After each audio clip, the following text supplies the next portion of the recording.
Nação, vamos lá! Flamengo vence o Internacional por 1-0 no Maracanã e pode até empatar no próximo jogo lá no Beira-Rio, que mesmo assim sai com a classificação para as quartas finais da Libertadores da América. É isso mesmo, nação rubro-negra. Gol do Bruno Henrique, mais uma vez o BH mostra que é decisivo em clássicos. O pessoal da ESPN, o pessoal da linha de passe analisou o jogo. Vamos ver aí a opinião dos jornalistas, comentaristas da ESPN do programa Linha de Passe. Antes disso, convido você a se inscrever aqui no canal, deixar seu like e compartilhar o vídeo. Vou aqui dar os créditos, tá, gente? Ao pessoal do Linha de Passe da ESPN. Imagens, tá? Da ESPN, programa Linha de Passe. Olha aí. Quarteto adiantado de mais intensidade do que propriamente o quarteto mais técnico. A escalação inicial, né? A escalação inicial. Eu concordei com ela. Eu também. Concordei com ela. Então, assim, é um jogo de Libertadores entre os brasileiros, oitava de final, tem rivalidade em jogo, tem pro Inter a temporada, a chance de título única, de verdade da equipe em alguma coisa grande. Então, eu acho que pro Flamengo tá bom, pro Inter nem tanto, mas eu concordo que tá aberto. Acho que entrando nessa questão da escalação inicial, né? Não sei se você concorda ou discorda. Bom, não ótimo, tá? Sim. Não sei se você concorda ou discorda, mas assim, independentemente do gol do Bruno Henrique, que é a escalação do Bruno Henrique, fez o gol, o engenheiro de obra pronta veio aqui, deu certo. Mas me parece que as opções do Felipe Luiz aí, até falando mesmo do próprio Bruno Henrique, foram muito bem feitas, né? Que as escolhas aí para a saída do Flamengo no jogo foram boas, né? Tudo bem? Tudo bom, William? Boa noite a todos. Bom, primeiro que acho que assim, independentemente da escalação, pro bem e pro mal, esse foi um típico jogo do Flamengo de 2025. Tudo exatamente como costumam ser os jogos do Flamengo. Por que eu estou falando isso? Muito mais volume de jogo do que o adversário. É algo comum a todos os jogos do Flamengo. Talvez um número de chances inferior a este volume, né, na proporção. Também é algo comum a todos os jogos do Flamengo. Muita segurança defensiva e poucas chances criadas pelo adversário. Comum a todos os jogos do Flamengo. Definição numa bola parada. Comum a maioria dos jogos do Flamengo. E acho que o mais importante para o torcedor e para o Felipe Luiz, a vitória. Também tem sido muito comum. Ou seja, o filme é repetido. É um filme repetido, acho que para acrescentar uma coisinha. Do que... E até um risco, foi assim contra o Galo, foi assim em outro momento, até um risco de uma bola que cruza de zagueiro para zagueiro ali, quase que o Inter apronta ali, e foi assim contra o Galo, por exemplo, na ida, que quase também que aprontou, só porque realmente tudo se assemelha. Então, eu acho que é tudo muito parecido, tem sido assim, e acho que entre prós e contras, a tabela do brasileiro e a própria vitória na Libertadores no primeiro jogo das oitavas, mostram que acho que o saldo é positivo.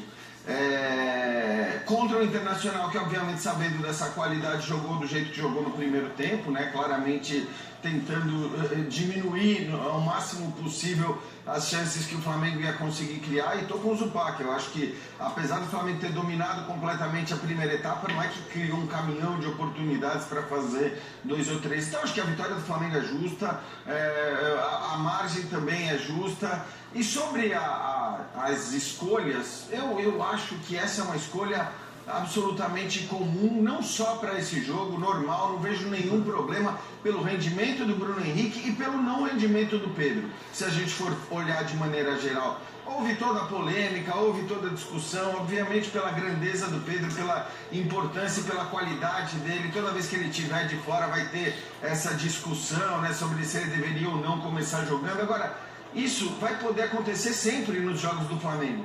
Porque você olhava para o banco de reservas no intervalo e falava, caramba, e aí talvez isso eu discuta um pouco em relação ao Felipe Luiz, que talvez tenha demorado um pouquinho para mexer. Ele mexe na lateral direita e acho que tinha que mexer, acho que o Emerson Royal é um caso à parte do qual a gente pode falar depois. O cara foi vaiado.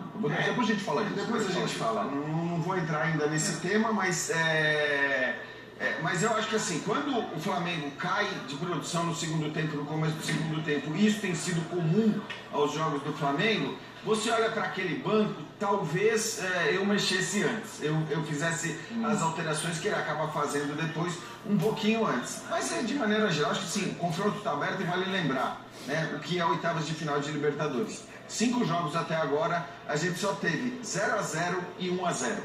Ou seja, é uma competição difícil, né? Independentemente das diferenças que você possa encontrar. E são, evidentemente, oitavas de finais que com esses placares estão todas, umas mais, outras menos, estão todas abertas. E até isso, desculpa, Visa, até isso de demorar a mexer não é algo de hoje, é algo também recorrente nesse Flamengo do Felipe Luiz. Eu acho que você olhando as opções que ele tinha no banco, tá pegando o gancho no que você fala, por exemplo, Carrascal, chegou há pouco tempo. Não tinha entrado ainda. Você pega o comportamento dele pré-carreira do Flamengo e você não tem certeza que ele vai manter essa intensidade de marcação alta, esse jogo que tem muita cara do O técnico. próprio Felipe justificou isso para não usá-lo no jogo contra, acho que foi antes, não sei se foi contra o Mirassol, o primeiro jogo que ele ficou no banco foi contra o Galo, foi no jogo da volta? Mas a cobrança que ele quase entrou ali no Foi contra o Mirassol. Justamente por esse desajuste. Porque o Samuel Lino, você não precisa adaptá-lo mentalmente ou de comportamento de jogo para ele ter um padrão de intensidade que o Felipe quer do seu jogador. O Carrascal vai precisar disso. Então o técnico, quando coloca um atleta como esse, é óbvio que o Flamengo hoje sentiu um pouco a falta da Arrascaeta, que geralmente não entrega isso, mas compensa com outras questões, principalmente na construção por dentro. O Felipe troca, usando os 3 jogadores de velocidade e pressão, mais outro que pressiona na frente, o Bruno, mais adiantado, por muita pressão alta, né? E enquanto o Flamengo conseguiu fazer isso bem feito, o Flamengo tornou o jogo de uma equipe só. Só o Flamengo jogava com a bola, o Inter se defendia bem, mas o Inter se defendia. E o que me chama a atenção nesse Flamengo, até agora, do Felipe Luiz, é que se eu adorava o futebol do Felipe Luiz. Inclusive defendi que ele não devia ter saído da seleção quando o Marcelo voltou, na Copa de 18, etc. Eu adorava. Achava ele menos técnico, porém mais consistente que o Marcelo. Marcelo mais jogador com bola, mas Felipe mais técnico, marcava melhor. Se eu pensasse no Felipe como jogador, como seria um time com a cara do Felipe? É isso. Não quer dizer que vai ser diferente, que ele não vai se desenvolver como técnico, até porque ele está começando como técnico, ele vai desenvolver muito. Ele trabalha muito, é muito inteligente. Mas o time tem muito a cara do Felipe jogador. De marcar duro, de ser extremamente competitivo, de pouca oscilação. Às vezes até menos criativo do que podia ser. Porque isso não condiz muito com o discurso dele quando assumiu o Flamengo, né? Eu acho que condiz. Ele tá Eu só acho que é uma construção. E o começo foi mais empolgante em relação ao espetáculo. Tinha mais a ver com o discurso dele. Mas tanto que no começo... Quando tiver inconsistente, quando tiver na primeira fase da Libertadores. Eu digo, no ano passado, quando ele assume, em setembro, né, vai fazer o ano mês que vem, Copa do Brasil contra o Corinthians e tal, e o time encanta no começo. Inclusive, a comparação era com a memória de 19. Mas a gente tem que também levar em consideração que os times se preparam mais para enfrentar o Flamengo. Então, assim, o efeito novidade daquele trabalho já passou. Agora é o efeito consistência. E o time é indiscutivelmente consistente, né? Corre pouquíssimos riscos, talvez não crie tanto quanto as pessoas esperam, mas está quase sempre em vantagem dentro das partidas, né? E tem uma coisa também, começa muito nessa cobrança, né? Há quanto tempo existe uma cobrança de que o técnico do Flamengo tem que ter a tal cara do Flamengo, que ele tem que jogar, tem que ter a bola e tentar replicar o que foi visto no já longínquo 2019. E no começo ali o Felipe, eu acho que é início de trabalho, e também não tinha muito o que treinar para apresentar, então é assim, vamos no intuitivo do time que tem a bola. Acontece. Hoje a ideia já é outra, não é que hoje o time buscou ter a bola para criar, e aí ele está tendo um pouco mais de dificuldade, não está replicando o que falou. Para mim, a escalação do Bruno, inclusive, ela passa por ter 4 jogadores, é Samuel Lino, é Bruno, é Plata e é Luiz Araújo. Subindo e sufocando, o Inter praticamente... Você não viu o Alan Patrick em campo no primeiro tempo. Não viu, porque a bola não entra na primeira linha, que dirá chegar no Alan Patrick.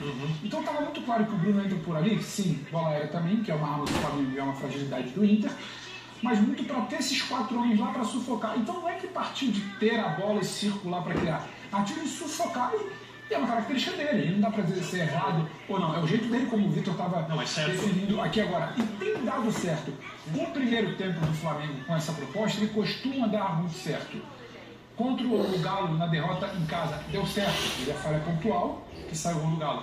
Contra o Galo na volta, o Zupac pontuou, deu certo. Ótimo primeiro tempo. Hoje, deu certo. Em outro jogo, então assim, não dá para sentar e falar, mas o que me preocupa, assim, me preocupa não, que eu olho, para o time do Flamengo é que, de novo, dentro daquela checklist ali, todos, né, das coisas que se repetem, é um segundo tempo que cai. Cai porque as opções do banco ainda não estão prontas, como o Carrascal, cai por uma questão física do ritmo que se tentou imprimir no primeiro tempo, cai porque o adversário também começou a rotar e o Inter também se lança um pouco mais, parece que respeita muito no primeiro momento essa pressão. Isso eu acho que dá para discutir. Agora, é o jeito do Felipe e é um jeito que você pode gostar ou não, mas o que o João falou. E no final das contas, é a vitória também. Você vai ter o tropeço contra o Galo por um erro pontual, que hoje também teve uma bola do segundo tempo, eu repito, correu ali no risco, que eu acho que não precisava no momento de mais volume do Inter.